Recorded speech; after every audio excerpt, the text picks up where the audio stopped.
If the Gentiles or the believers coming from the nations had been told that they had to keep Jewish law,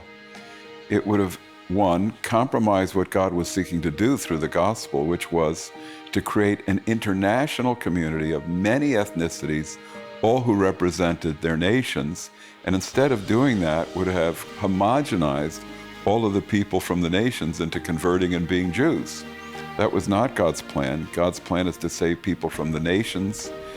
as representatives of those nations, and then ultimately to save those nations. So it would have been a very wrong theology, but the implication would have hindered the gospel. In that particular time, can you imagine going to the nations like India, where we read the Apostle Thomas went, or other nations, where they didn't even keep time by a week, and telling them now they had to keep time by a week and keep the seventh-day Sabbath, that they needed to circumcise their sons when they're born on the 8th day, and that everybody else who came to faith as adults needed to be circumcised, and that now they needed to maintain the Jewish biblical calendar and the food laws, which are markers of Jewish identity. Wow, that would have been such an extraordinary hindrance to the progress of the gospel around the world.